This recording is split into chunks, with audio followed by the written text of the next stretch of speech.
Sampurasun, kembali lagi Lembaga Literatur Baptis menyapa kita guru-guru dalam ruang guru sekolah minggu pelajaran yang ke-6. Nah, izinkan saya kembali Yulius Wijaya, guru sekolah minggu remaja di Gereja Baptis Indonesia Bethlehem Bandung, berbagi kepada kita semua untuk bisa menyampaikan apa yang menjadi suplemen dalam ruang guru sekolah minggu ini di pelajaran yang ke-6. Hari ini kita akan sama-sama melihat pelajaran yang ke-6 dengan judul Perkataan Malaikat Lewat Mimpi.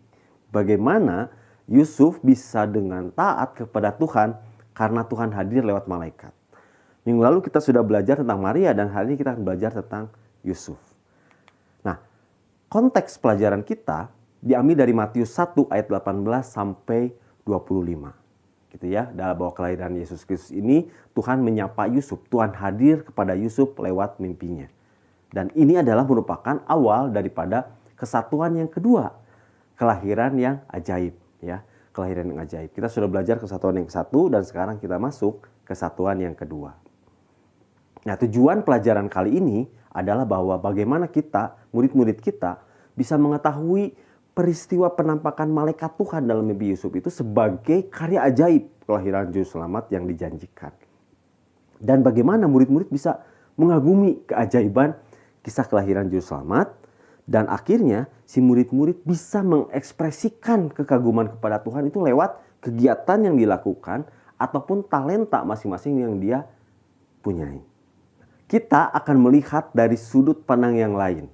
Ya, sebagai suplemen, kita akan lihat bagaimana seorang Yusuf bisa dengan sukacita dan sukarela taat kepada Tuhan, taat pada kehendak Tuhan. Karena Tuhan sudah hadir kepada dia lewat malaikat dalam mimpinya. Ada sebuah ilustrasi menarik. Ketika kita tantang murid-murid kita untuk bagaimana kamu mau taat kepada perintah Tuhan. Gitu ya. Ada dua pilihan. Nah, kita bisa bawa mereka dan contoh satu yang pertama. Misalkan begini murid-murid, Tuhan hadir kepada engkau dan berkata, "Hai, engkau dapat kasih karunia dari Tuhan. Engkau dipilih Tuhan untuk menjadi seorang penyanyi musik rohani yang Tuhan pakai membawa berkat bagi banyak orang di gereja, di kota, di bangsa-bangsa. Engkau dan orang-orangmu dan timmu menjadi berkat lewat puji-pujian sehingga orang akan mengagungkan dan memuliakan Tuhan lewat karya-karyamu." Wah, murid-muridnya tentu akan luar biasa. Saya siap dipakai Tuhan. Saya dengan sukarela ikut sama perintah Tuhan gitu ya.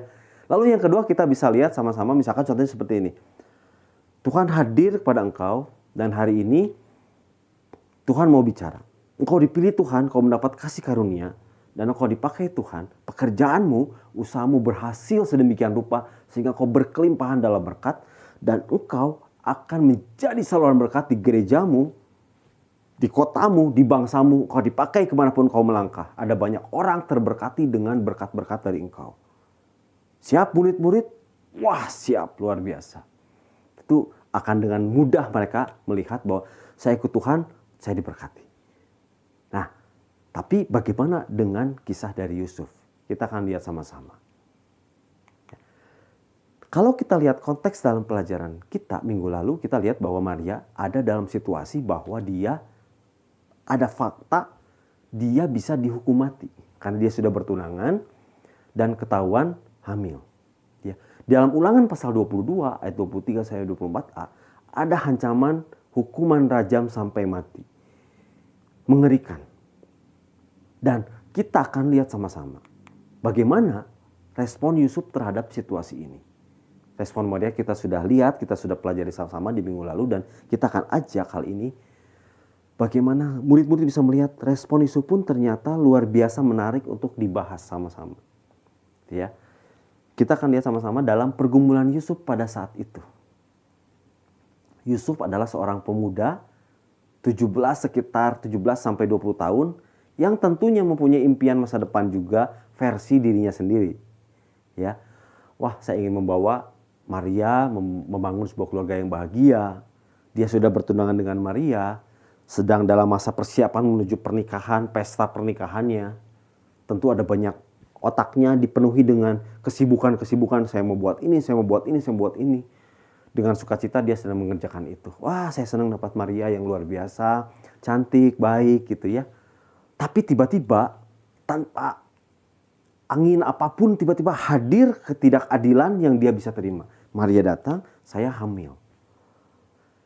Yusuf tentu ada dalam kebingungan. Nah, situasi ini yang perlu kita elaborasi lagi kepada murid-murid kita.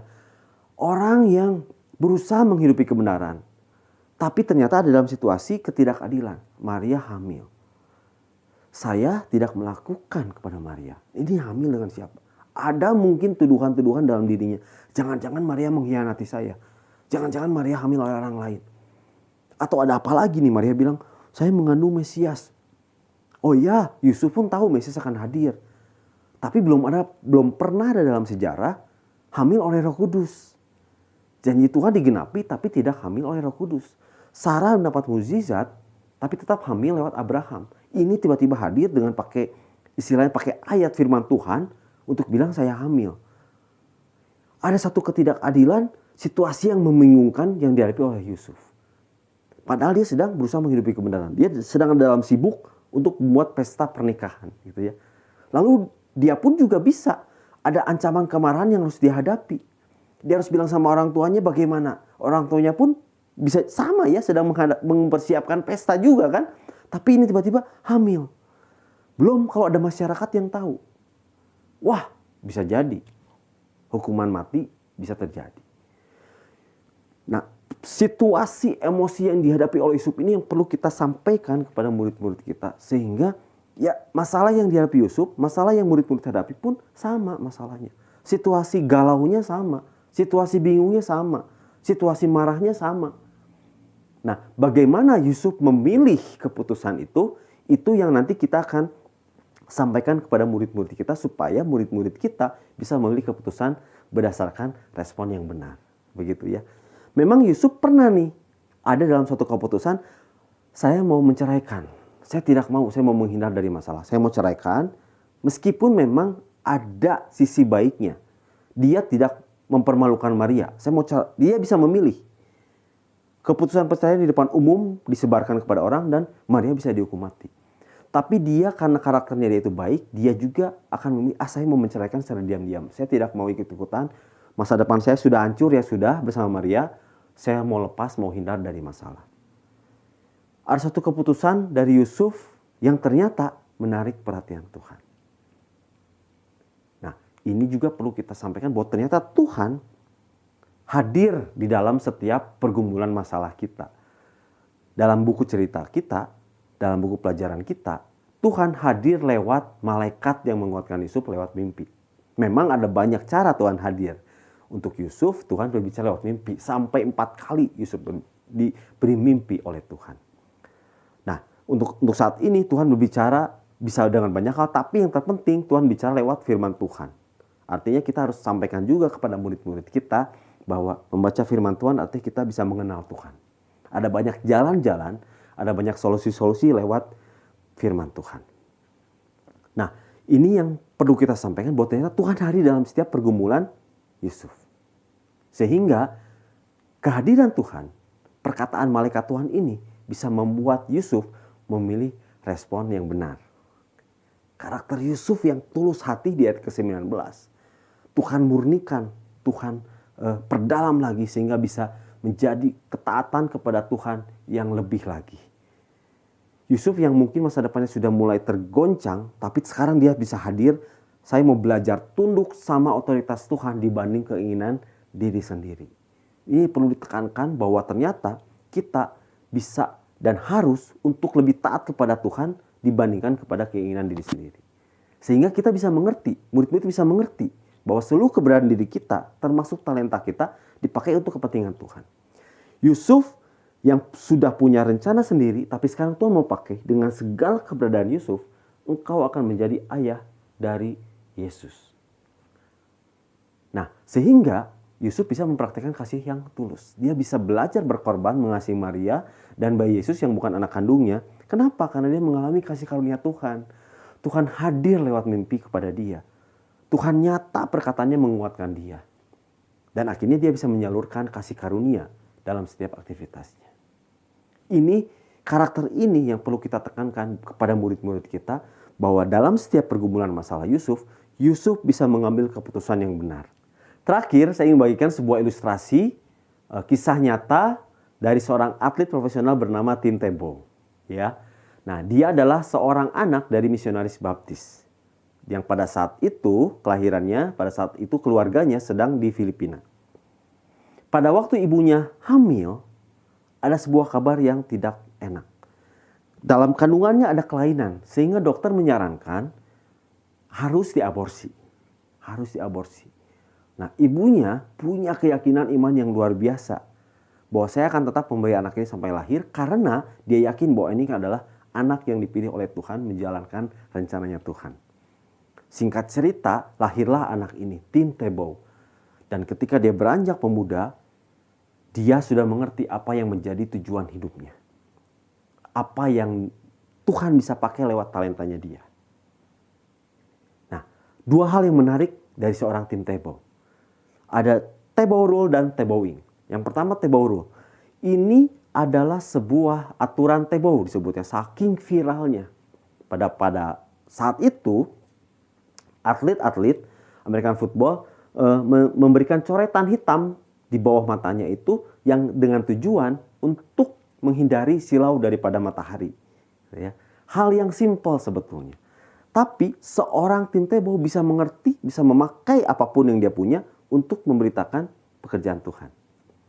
Dia tulis pakai ayat-ayat Alkitab. Yohanes 3:16, Yohanes 14 ayat 6, Filipi 4 ayat 13, dan ada banyak-banyak ayat-ayat lainnya yang bisa Bapak Ibu searching. Yang luar biasa sampai disebut Tebow Rule ini, aturan Tebow, waktu dia menulis Yohanes 3:16, malam harinya sekitar 91 juta orang search di Google John 3:16. Oh, betapa luar biasanya. Hal yang mungkin kita semua anggap sepele ya. Ini ayat yang sangat terkenal. Tapi ada banyak orang di luar sana tidak mengerti ayat ini. Tim Tebow bisa pakai hal yang simpel, talentanya dia, keberadaannya dia untuk menjadi saluran berkat buat orang lain. Luar biasa, sampai saking viralnya aturan ini akhirnya dihapus. Nah, yang kedua, sikap sederhana seorang Tim Tebow. Dia hanya berdoa sebelum bertanding, ritual atau kebiasaan yang dia lakukan. Tapi ternyata hal biasa yang dilakukan oleh seorang Tim Tebow bisa berdampak luas.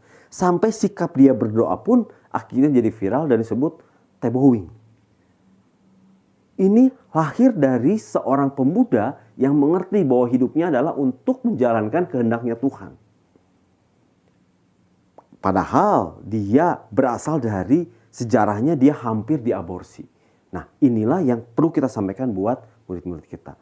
Apakah cukup sampai situ? Ternyata tidak. Terakhir, dia membuat yayasan bersama istrinya. Istrinya adalah seorang Miss Universe 2017. Dia mendirikan yayasan Tim Tebow Foundation yang ternyata misinya juga luar biasa.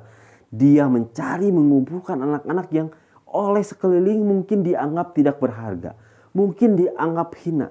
Tapi dia kumpulkan, dia kasih bikin acara-acara yang menarik.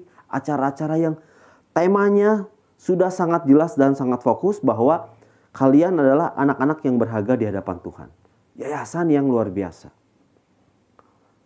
Dan yang terakhir yang tidak kalah luar biasa di Filipina, ada seorang anak yang kakinya tidak normal.